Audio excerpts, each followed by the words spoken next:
St. John? Like, what was the inspiration behind this character? Well, a few things. He's broken. So you saw from a couple of trailers that we've released that he's lost someone and it's scarred him in a way. And it's like Jeff would like to say, everybody loses people, in these kinds of end of the world scenarios. So what's particular about Deacon though is that he was an ex-member of an outlaw motorcycle club. And therefore, he has a love of the open road. He has a love of motorcycles. Yeah. There's a sense of brotherhood, and you can see that here in these scenes with him and his best friend, Boozer.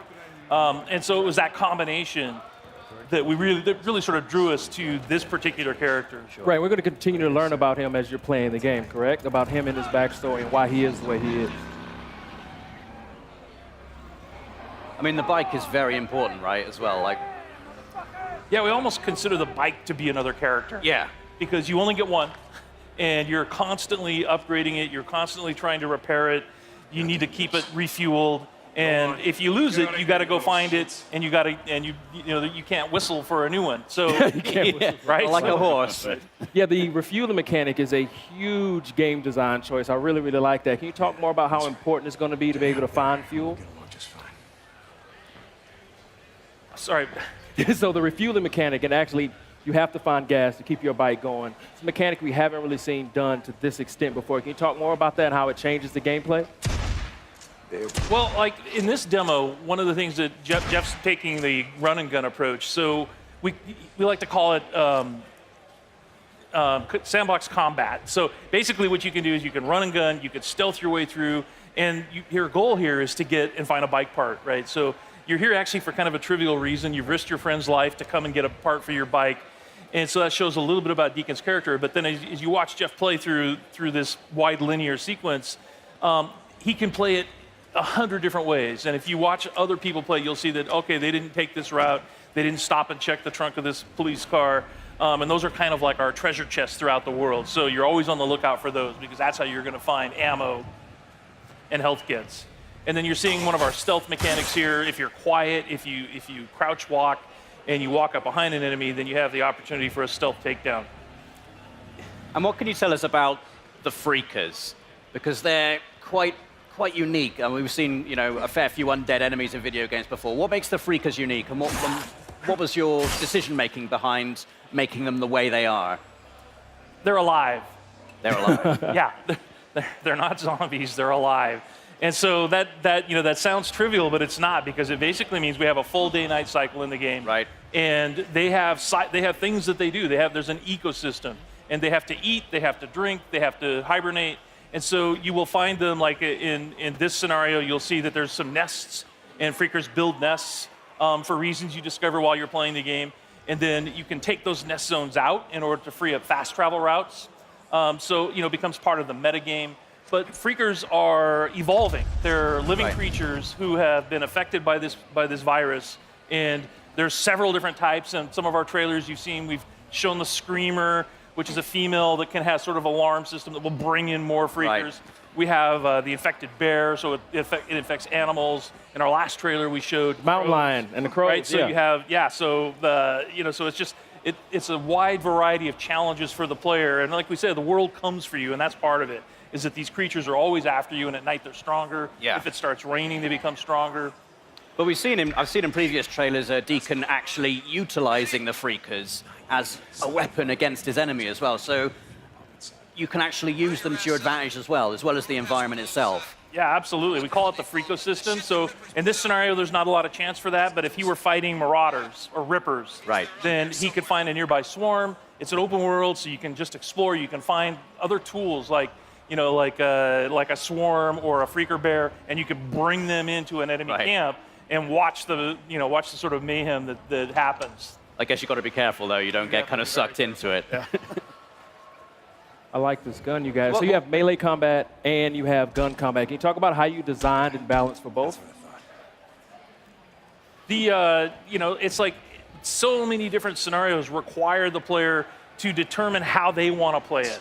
Right, so that's why we have like this full set of stealth mechanics.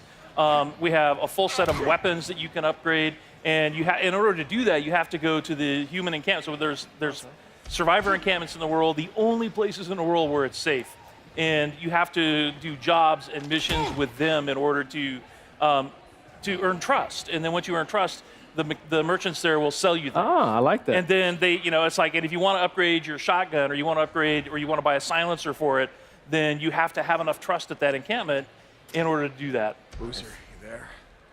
I found the part. I'm heading Nope, got the bike part.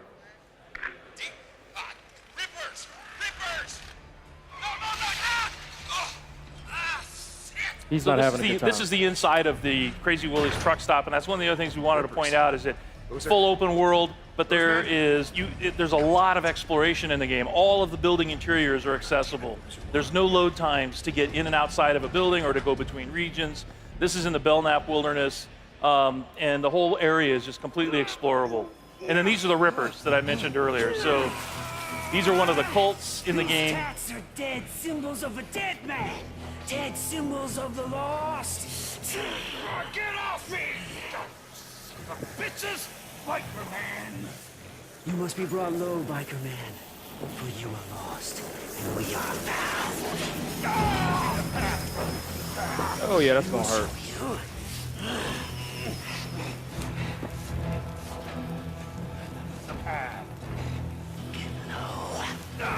Get low!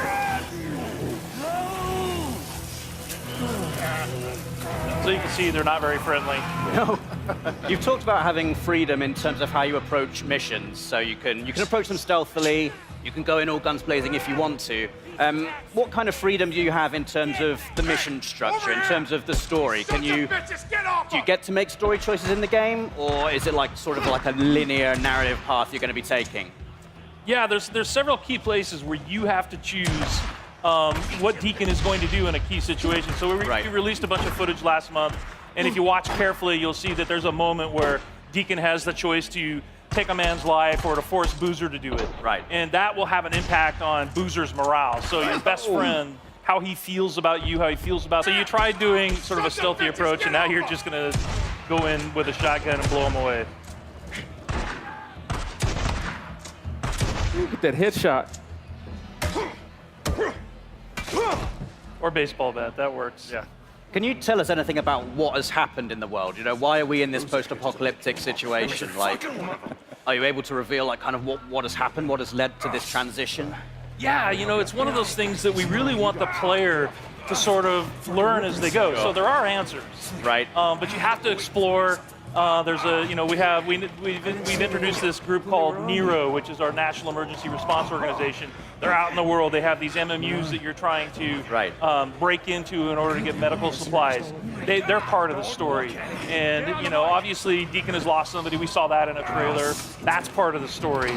And as far as like the pandemic and the hordes that you run into constantly, these all sort of weave together to sort of explain how we got, to this place in this world. Cool. And all kinds of just visual, actual hardware upgrades, but a ton. You can really make it your own. Awesome. Well, John, Jeff, Chris, thank you so much.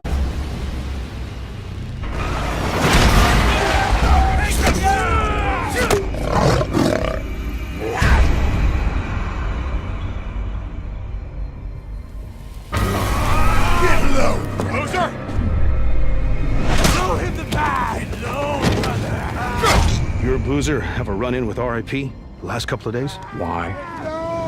One of my men escaped a Ripper camp, got tortured, like they always do.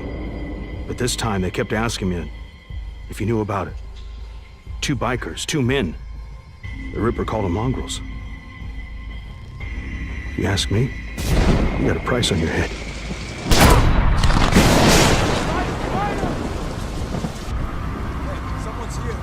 You know same as me.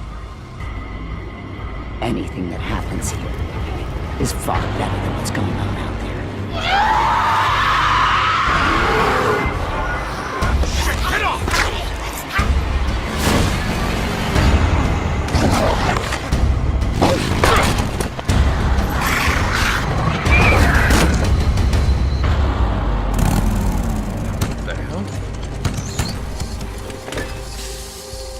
Perfect.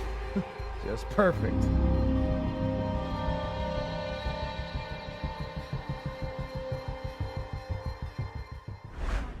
PlayStation